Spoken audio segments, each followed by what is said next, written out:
Hello，大家好，我是江江。今天用小影片呢来跟大家聊聊，你可以用短暂的离开来证明自己其实没那么重要。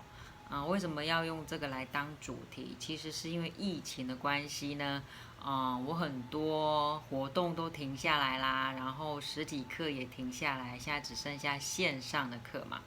所以就多出很多很多的时间。那因为我不会煮饭啊，所以就回妈妈家吃饭。大部分大概一个礼拜会有3天吧，3天4天回妈妈家吃饭。那也因为比较常回家吃饭，就发现我妈妈有一个我觉得是通病。什么通病呢？我以前也犯过这样的病，所以就来跟大家聊聊这一块。因为我妈妈是很喜欢付出的人，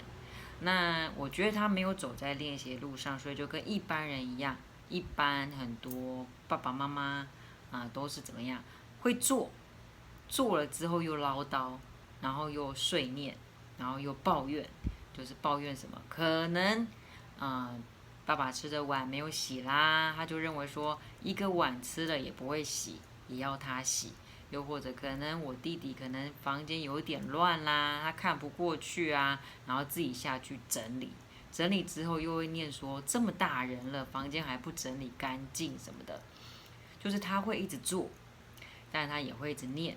然后念呢，念着念着就说啊，你们现在都不懂啊，有妈妈是很幸福的事情啊，都不懂得珍惜。有时候念着念着，自己就眼泪就含在那个眼眶里面，然后呢，不知觉又掉下来。那我们做儿女的就要去安慰他，说啊，不要这样想啦，什么的，不要生气呀、什么的。这是我最近有的劲。当然，回想一下过往的我，也是会这样，把自己看得很重要。我们把时间拉回我年轻的时候，比如说谈恋爱的时候，可能跟男朋友吵架或是争执什么，就会说啊，你都不懂我的好，我对你的付出或什么之类的，就是会觉得自己为对方付出的部分，对方都没有很了解、很清楚，甚至你要等到我哪一天离开了，你才会发现我的重要性，就跟我妈妈叨念的那个重点是一样的，就是你等到有一天我不在了，你就会发现我很重要了。就是我年轻的时候，那当然是那样的想法，但实际上真的分手之后，你也发现他也过得很好，并没有你想象中那么糟，懂我意思吗？如果你们现在年轻的人啊，或者你们现在年长的人回头想一想，是不是这样？就是你以为别人失去你以后会很糟糕，但其实不会耶。不会，如果把时间你可能跟他分开一阵子，然后你回头看看，哎，他其实也过得还不错，哎，没有你并没有那么糟糕，哎，这是年轻谈恋爱的时候，甚至可能在我濒临死亡那个时期，我非常非常喜欢工作，我就一直在接学生教课，我会觉得停下来是一件多么糟糕的事情，因为停下来就没有收入，就没有想到，因为肺炎就跟现在的肺炎是一样的，所以大概可以了解那个肺炎发生之后会有什么症状。这样，也就是说，我肺炎之后，因为很严重，要住院7天嘛，要等生命迹象稳定啊，然后肺功能提升啊，你才能出院啊。其实应该还要继续住，只是我嚷嚷着要出院。那我也以为我住院7天，我外面的不管是外面租的房子也好，或者是我的学生也好，或是我的家长也好，甚至我的家人也好，可能会手忙脚乱的这样。可是我出院之后也发现大家都好好的，并没有我想象中那么糟糕，并没有我想象中那么糟糕。这是又是第二个，如果你要我回头想了，这是我第二个。然后再来第三个是什么？就是我坐月子的时候要闭关1个月嘛，闭关在房间里面闭关啊。OK，那时候我已经有经营我的音乐教室嘛，那当然还有教室里面的老师要管理，那可能有我自己的学生，那也要上课，那包含可能就是还有身边种种的一些杂事，我都认为只要我生了小孩，然后去坐月子，我可能这些事情都完蛋了，就是没有我就完蛋了。以前那时候是这样很单纯的想，但坐着坐着，就是月子坐着坐着，出关之后发现，好像也没有我想象中那么糟糕。我举例这3个例子，为什么？就是说，其实啊，就算没有我的存在，外境仍然会继续前进，不会是我想象中那样。比如说我妈这些叨念叨念叨念，她会认为有一天她不在的时候，这个家就不成样了，不成样。但是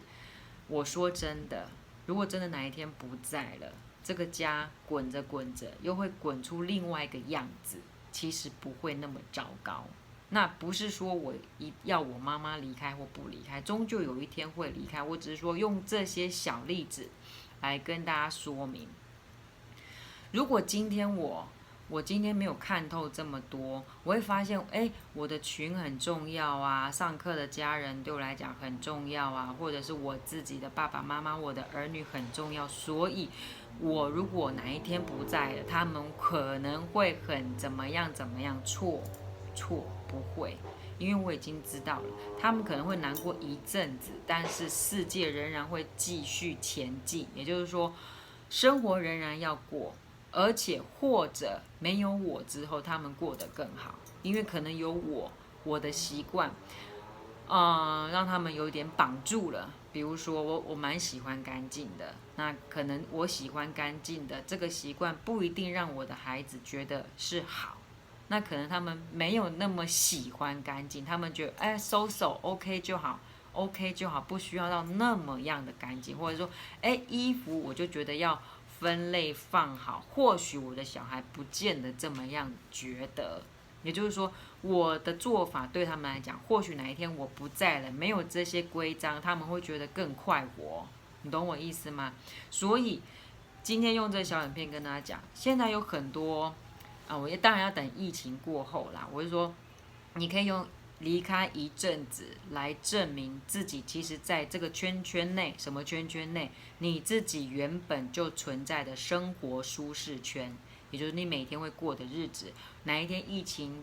解除之后，你是不是可以给自己一个5天或者7天甚至15天的旅行，然后你出去走一走，然后回来你会发现，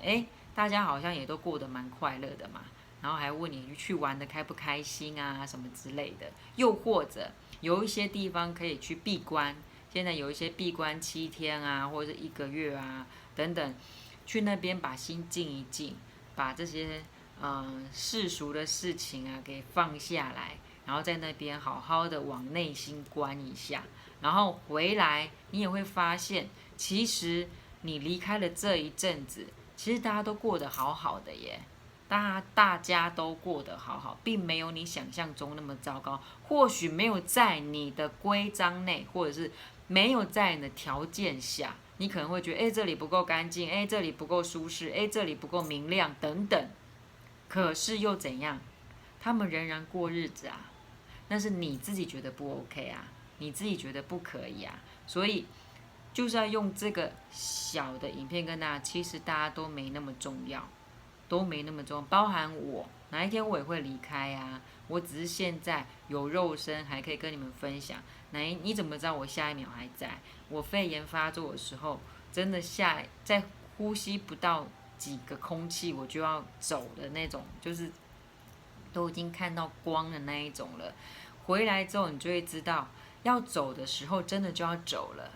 没有让你多想的，也没让你好好如何怎么样当下啊遗憾啊什么的，就没有，就是走了，就是走了。所以我觉得你应该适时的离开一下下，离开一下你原本的地方，然后等你回来，如果大家都过得还很 OK， 你就会知道其实有你没你，全世界都一样在前进的。所以你就要知道自己没有那么重要，用这一个暂时的离开来了解自己其实没那么重要，也就是把我缩小，把自己的小我再缩小，然后去想一想，到底你存在与不存在的地方，价值与否在哪里？或许用这个方式可以更容易往内心去思考，我的存在到底是什么呢？又或者可能因为你这样想了，会帮助你自己在做提升的动作，也不一定，对不对？所以呢，建议大家，只是建议啦，疫情解除之后，用离开一阵子，离开你现在的舒适圈、生活圈，来告诉自己，你回来之后，大家一样都好好的，你其实没有那么重要，OK？就这样分享，I love you，拜拜。